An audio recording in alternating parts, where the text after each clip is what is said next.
charlas. En primer término, agradecer sobre distintos temas que el Nacional ha hecho Garfia y que tienen como propósito la Comisión Política del Sindicato Nacional acrecentar, recaudar aquello pasaje de conocimientos políticos, sociales, charlas que tienen sobre distintos temas. Yo con todo gusto he aceptado esta invitación porque como propósito él como profesor investigador de la Universidad Autónoma Metropolitana, de una de nuestras opciones es la difusión de los sociales, económicos, que entonces tienen nuestros maestros. Pues yo con todo gusto que tenemos, he aceptado la sociedad porque como profesor investigador de la Universidad Autónoma Metropolitana, una de nuestras opciones es la difusión de la boya y entonces impulsa pues un compromiso que tenemos en investigación con la sociedad y la formación de estudiantes y el Estado que en nuestro país también pues tengo boya, compromiso personal con impulsar el conocimiento, mi país, investigación para la difusión de la cultura, compartir formación de esta oportunidad que he tenido de nuestro país, enseñar también, investigar sobre un compromiso, un tema tan importante como es la pobreza y la política social. Mi país, para en primer término, pues esto podríamos partir de esa sugerente título, enseñar e investigar sobre, querida, un tema tan importante hoy como es Julieta Cabreza y la política. ¿Qué hacemos con los pobres? A partir de una frase, primer término, pues podríamos partir con liberal, esa sugerente título, siglo XIX, que da su libro, en el sentido de ¿qué hacemos con los pobres? Querida, extinta hoy, Julieta Campos, de ¿qué hacemos con los pobres? A partir de una frase que ella toma de un liberal del siglo XIX, en el sentido de ¿qué hacemos con los pobres? Es una pregunta en nuestro medio, porque es cierto que la pobreza ha cambiado a lo largo de estos años, de estas décadas, de un siglo a otro, pero esa pregunta permanece, ahora sí, que parodiando a Bob Dylan en el aire, digamos.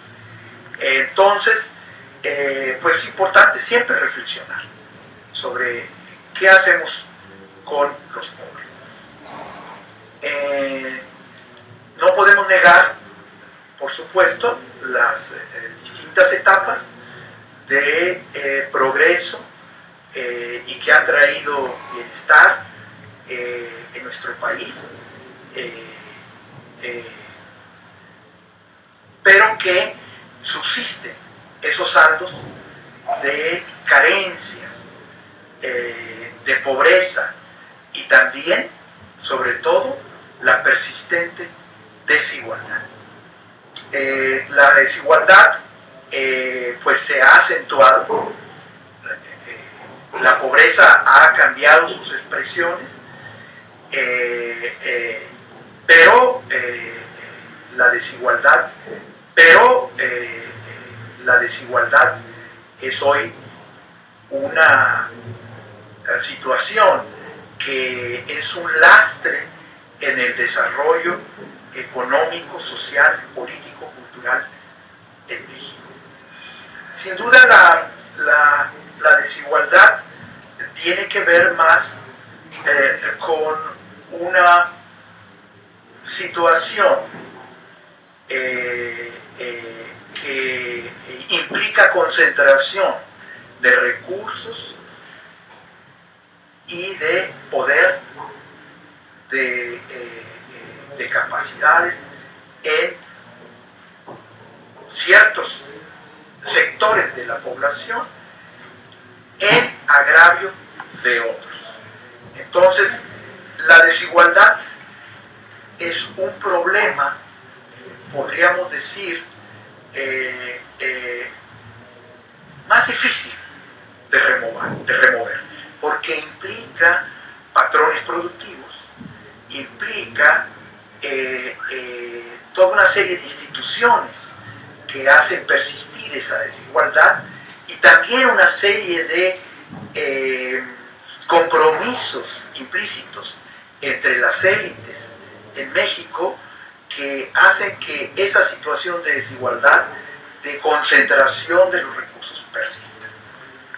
Y esto alimenta la pobreza, por supuesto, porque mientras más desigualdad haya, pues vamos a ver que hay más carencias, más pobreza en sus distintos órdenes.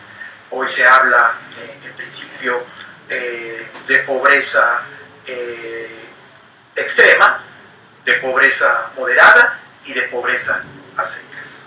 Y esto está afectando, sabemos hoy, a más de la mitad de la población. Es decir, estos tres rangos de pobreza están afectando gravemente. Y luego también hay toda un tratamiento de los tipos de pobreza.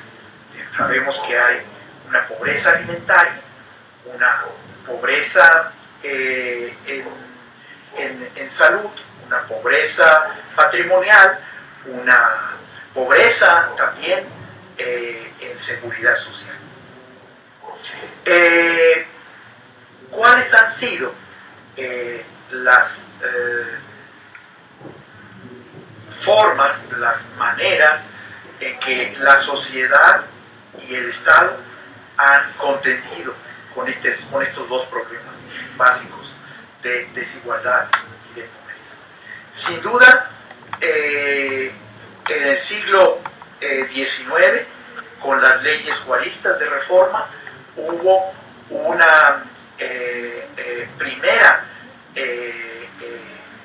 medida institucional, legal y también de acción del gobierno para remover esa, a decir de reigadas, esa primera matriz de desigualdad que obedecía a la estructura de propiedad de la tierra, básicamente, en la época colonial y que sobrevivía en condiciones también muy acentuadas hasta la segunda mitad del siglo XIX. Esa matriz de desigualdad basada en la propiedad básicamente de la tierra y de todos sus recursos, no solamente de la agricultura, de la ganadería, sino también de la explotación.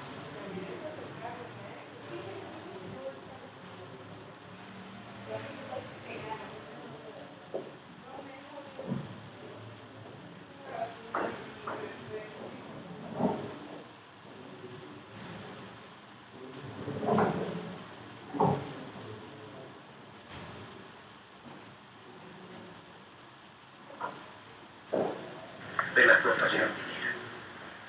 Después hay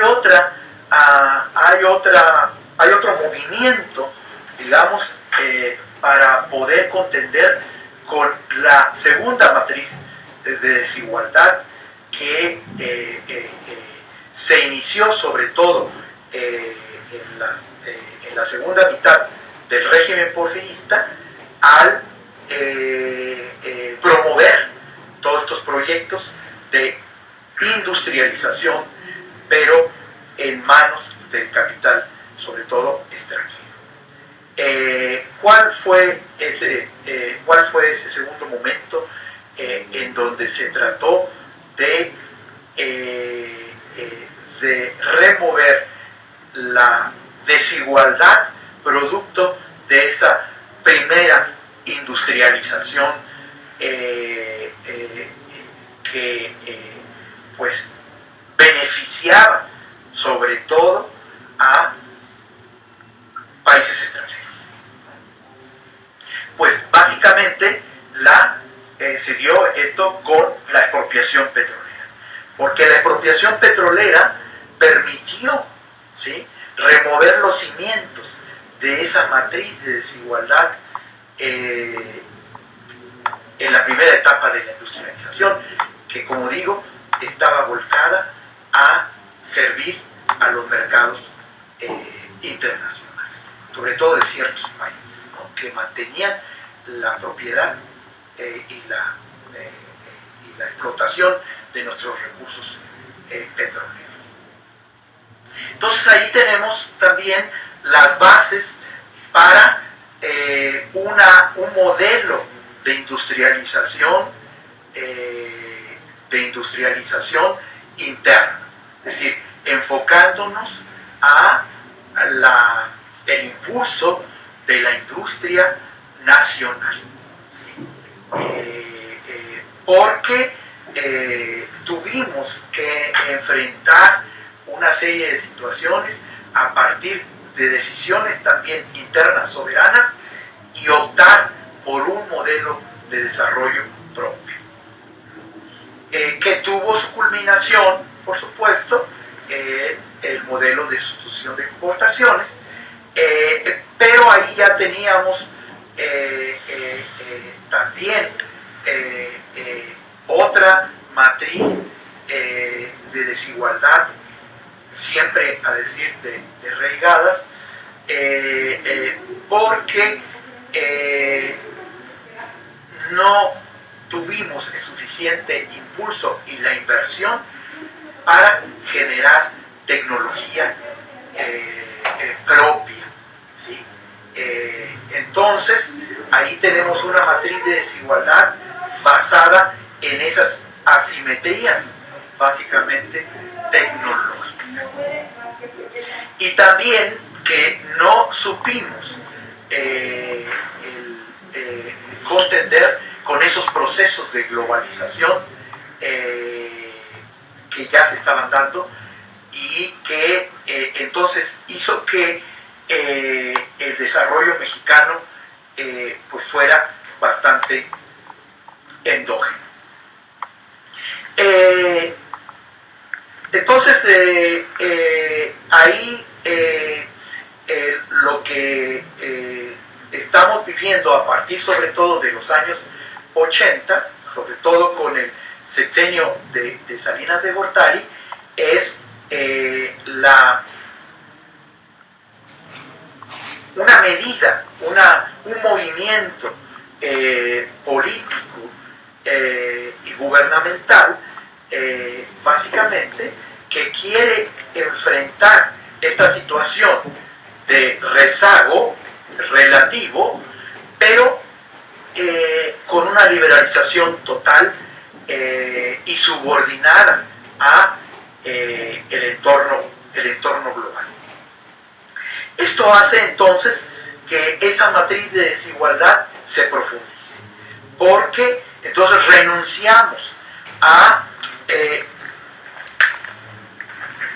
en aras de allanarnos a esa globalización, renunciamos a la construcción de un nuevo modelo de desarrollo propio, que vea el mercado interno, que atienda los problemas de desigualdad, de rezago. Entonces, esa salida que yo adjetivaría como fallida, hace que esa matriz de desigualdad basada en ese rezago tecnológico y financiero, industrial, etcétera, del México que emergió de las presidencias de Echeverría y de López Portillo, pues fuera una salida fallida, porque a diferencia de las otras dos,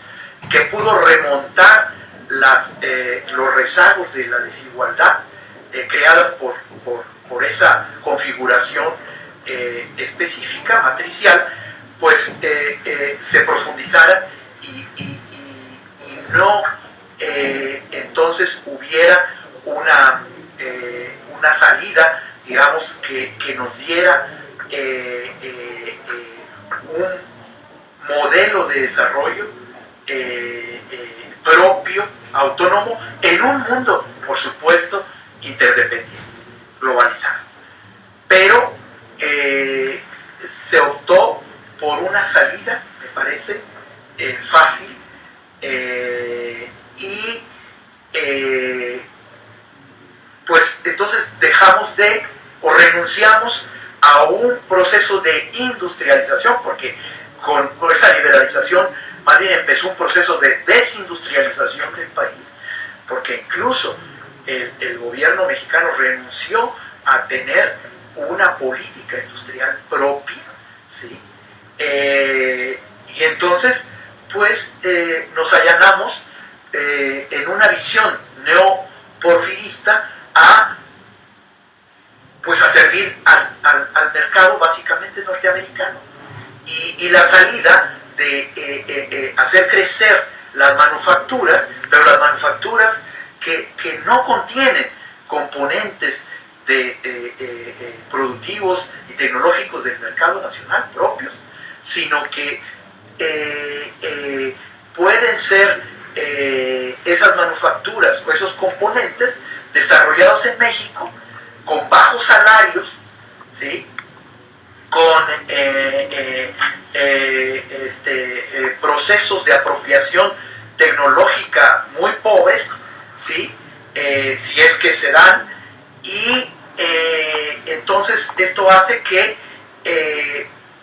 pues las situaciones, sobre todo de desigualdad, se profundicen, porque esa tercera matriz de desigualdad está basada en el conocimiento, básicamente, más propiamente dicho, y que tiene que ver con los desarrollos científicos y tecnológicos. Entonces,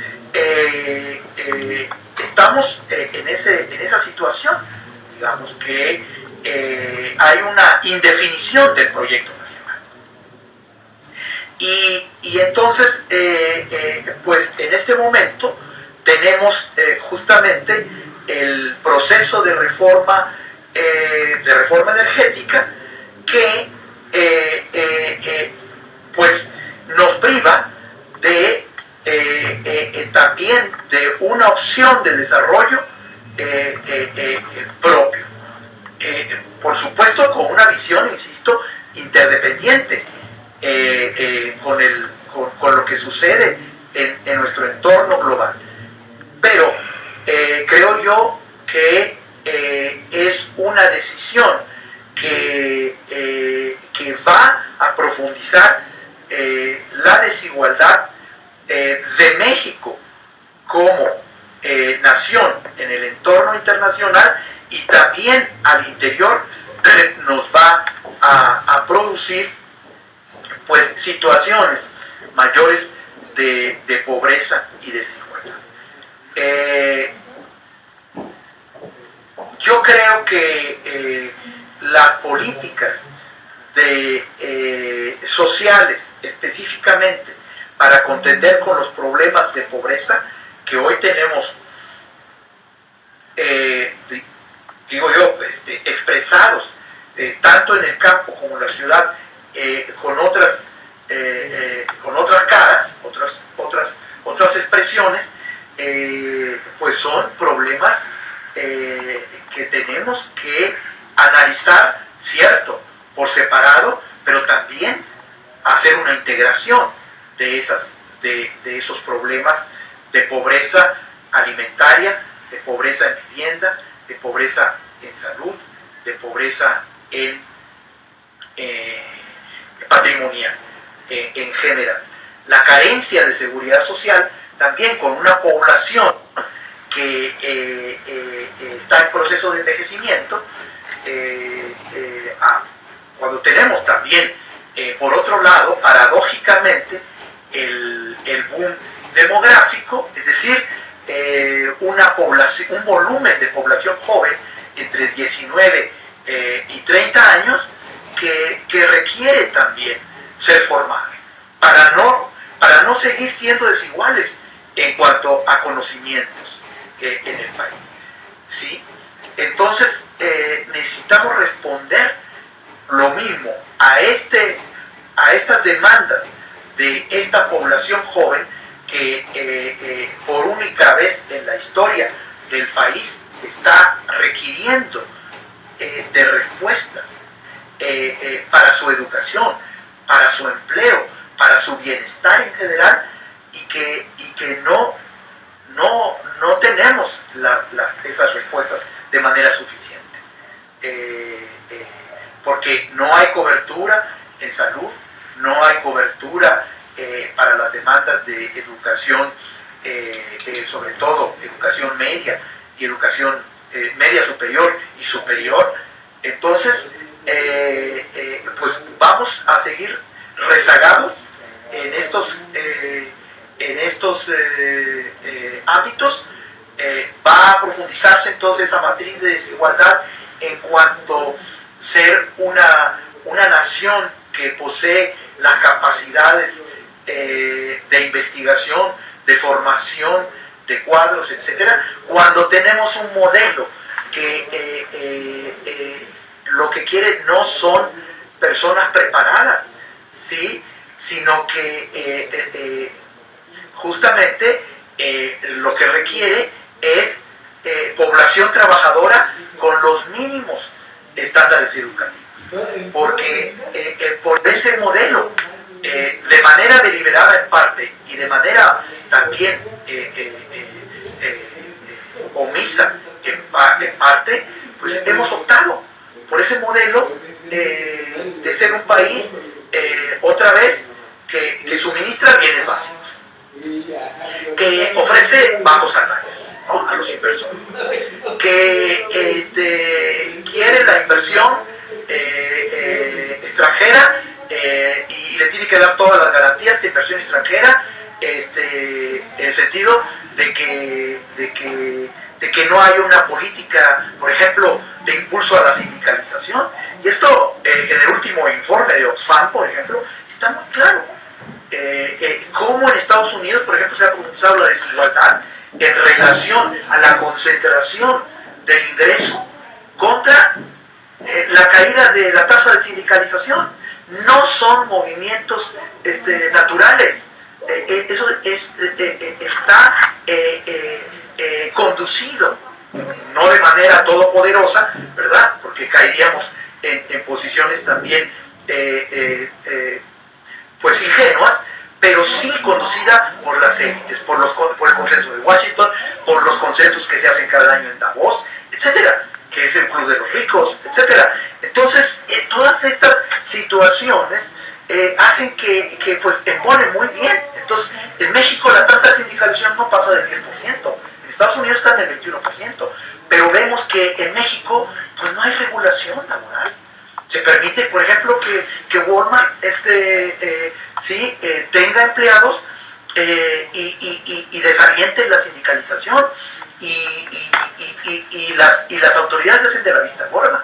Y así tenemos también la inversión de las canadienses y de otras muchas más, y también de los grupos mexicanos en minería, donde no hay condiciones, bueno, ya no laborales en cuanto a salariales o que les paguen seguridad social, sino de sobrevivencia, ¿sí?, de realizar un trabajo en condiciones de seguridad. O sea, entonces estamos cayendo en una situación de degradación de nuestra fuerza de trabajo, cuando en Estados Unidos aún los republicanos están reconociendo la fuerza de trabajo mexicano, lo que estamos alimentando, porque estamos alimentando ese mercado estadounidense, esa economía estadounidense con la fuerza de trabajo mexicana. Allá sí valoran, porque sabemos de cómo ha cambiado también la migración, en el sentido de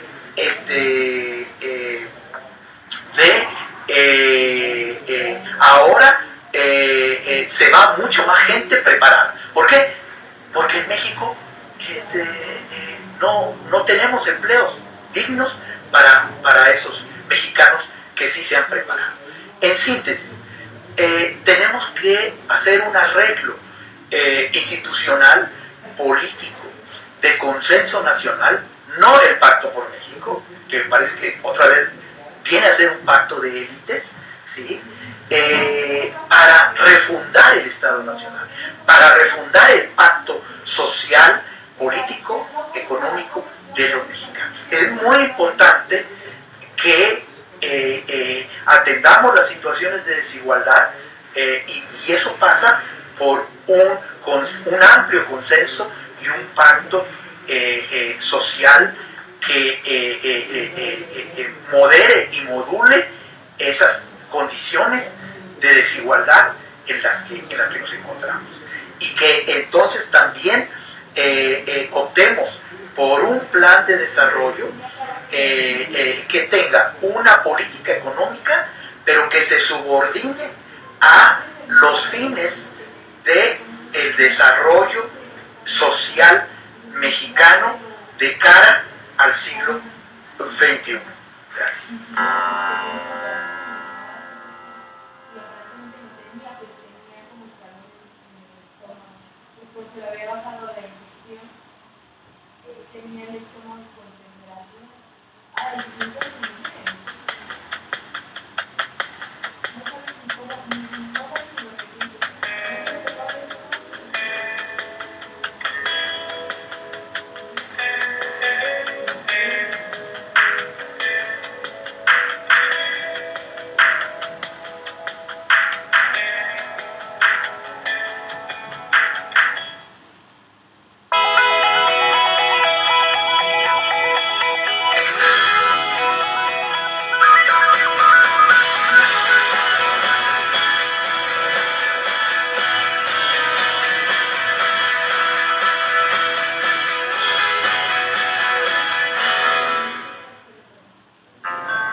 Soy el maestro Salud Valentín y les mando a todos un saludo desde Puebla, Puebla. Y ya estoy conectado, que estén felices. Hola compañeros, soy Marta de Veracruz y veo CENTE en vivo. Un saludo para todos. Hola, soy la maestra Luzma de Cuernavaca, Morelos, y estoy conectada al CENTE en vivo. Hola, soy Janet y estoy muy orgullosa de que nuestro sindicato cuente con CENTE en vivo. Soy Ana, soy maestra y con CENTE en vivo les envío a todos un saludo desde Querétaro.